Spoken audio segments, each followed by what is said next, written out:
The Lord, জয় যিশু। আমরা এক বিশেষ দিনের সাথে সময়ের সাথে যাচ্ছি, যিশু খ্রিস্টের যাতনা ভোগ।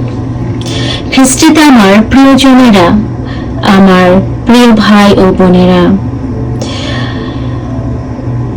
আমরা যেন যিশুকে গ্রহণ করতে পারি এবং যিশুর কাজগুলো যেন আমাদের মধ্যে প্রকাশ হয়।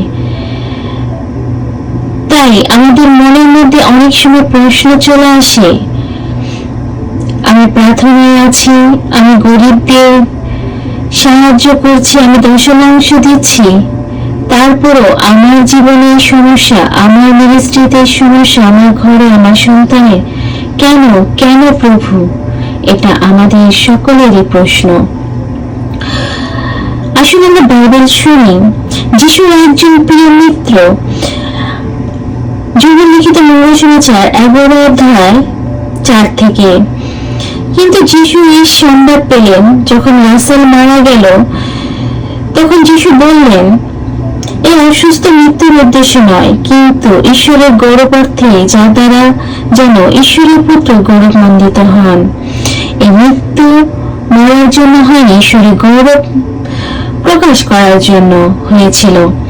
আমাদের জীবন যে কষ্টগুলো আসে, যে ক্রুশগুলো আমরা প্রতিনিয়ত বহন করে যাচ্ছি, এবং আমাদের সংসার জীবনে, আমাদের আধ্যাত্মিক জীবনে, আমাদের সেবা কাজে, যে কোনো কারণ হোক না কেন, আমরা মনের মধ্যে আমাদের দুর্বলতার চিন্তা সর্বক্ষণ আমাদের ঘিরে থাকে। কেন আসে প্রভু?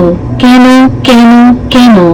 আমি তো প্রার্থনা করি, আমি তোমার সাথে যুক্ত থাকা পরে সমস্যাগুলো কেন আসে? কেন আমি বেড়ে উঠতে পারছি না? তাহলে আজকের এই বাণী তোমার জন্য যিশু কি বলতে চাচ্ছেন? আমরা সবাই ঈশ্বরের সন্তান। যিশু আমাদের ভালোবাসেন। আমাদের জীবনে যা কিছু ঘটে এবং তা আমাদের অনুগ্রহ হয়ে ফিরে আসবে বলে, আমাদের জীবনে যিশু কাজ করবেন বলে, তার মহামণ্ডিত এবং তার গৌরব প্রকাশ করবেন বলে আমাদের জীবনে এভাবে প্রস্তুত হয়ে আমরা আসি। এবার আমরা বহন করে থাকি, যেভাবে যিশু আমাদের পাপের জন্য ক্রুশ বহন করেছিলেন এবং সে ক্রুশে মৃত্যু বহন করেছিলেন। এত যাতনা ভোগ, এত কষ্ট আমাদের রাজা রাজা, প্রভু প্রভু এখনো এবং যুগান্তর পর্যন্ত রাজত্ব করছেন। কিভাবে যাতনা ভোগে তার গৌরব, তার শক্তি প্রকাশিত হলো এবং তার মাধ্যমে আমরাও মুক্তি পেলাম, আমরাও তার সেই গৌরবের সে অধিকার পেলাম।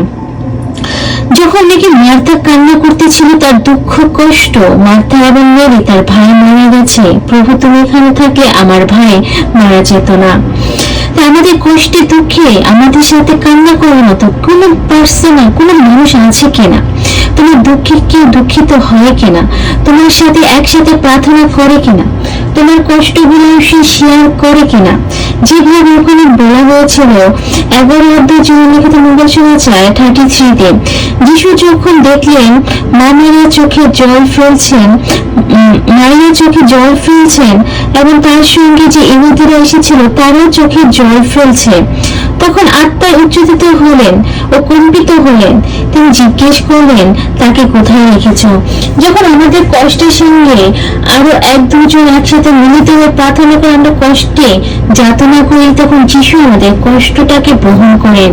তিনি তা দেখেন, তিনি আমাদের সাথে কান্না করেন এবং আমাদের জীবনটা সেভাবে সে প্রেজেন্ট করেন।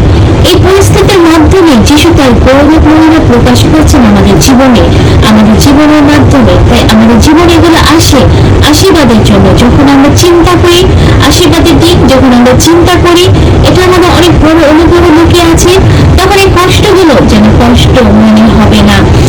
হ্যাঁ, যিশু যখন দেখলেন তারা কান্না কান্না করছে, তখন যিশুর হৃদয়টা অস্থিরে কম্পিত হলেন।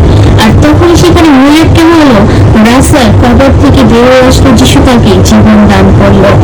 এই জীবন দানের মাধ্যমে যিশু এই আশ্চর্য কাজ দেখে সেখানকার মানুষ, তারা কারা ছিল? যারা মার্থা মেরির সাথে কান্না করতেছিল, সেই ইসরায়েলের, সেই জিহুদের, সেই মানুষগুলো তখন এই মিরাক্কেল দেখে তারা যিশুর প্রতি আরো বিশ্বাসী হলো এবং সেই মানুষের মাধ্যমে যিশু তার গৌরব প্রকাশিত করলো।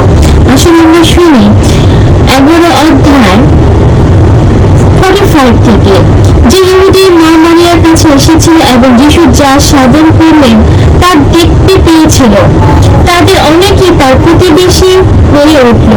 কিন্তু তাদের মধ্যে অন্য কয়েকজন ফরিসীদের কাছে গিয়ে যিশু যা যা করেছিলেন সমস্ত তাদের জানিয়ে দিল। তখন প্রধান যাজকেরা ও ফরিসীরা সবাই ডাকলেন।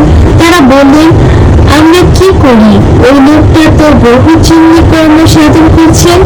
আমরা যদি তাকে এইভাবে চলতে দেই তবে সকলেই তার প্রতি বিশ্বাসী হয়ে উঠবে এবং মারিয়া এসে সবাই তার প্রতি বিশ্বাসী হয়ে উঠবে, কারণ সকলেই তার প্রতি বিশ্বাসী হয়ে উঠেছিল।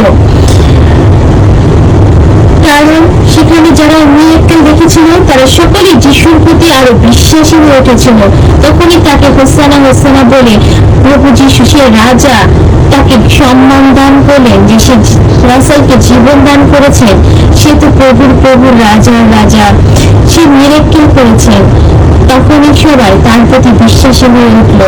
যখন আমাদের জীবনে যিশু কাজ করবেন, আমাদের এমন একটা হৃদয়, এমন একটা শরীর দরকার যেখানে যিশু তার নিজের গৌরব তার প্রকাশ করেন আমাদের মাধ্যমে সারা পৃথিবীর সমস্ত জায়গায়, যেন তার বাণী এবং তার প্রতি বিশ্বাসী হয়ে মানুষ যেন নিরাক্রান্ত না থেকে তার কাছে ফিরে আসে এবং যিশু তাদের জীবন দেবেন, শিক্ষা দেবেন এবং যিশু তাদের সেই নিরাময়তা দান করবেন।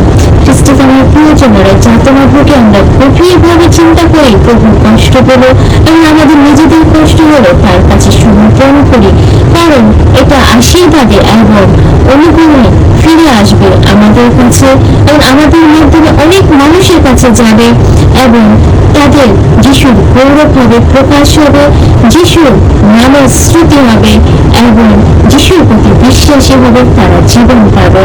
যিশু খ্রিস্টের বাণী এবং ভালোবাসা আপনার জীবনে পূর্ণতা নিয়ে আসুক। জয় যিশু।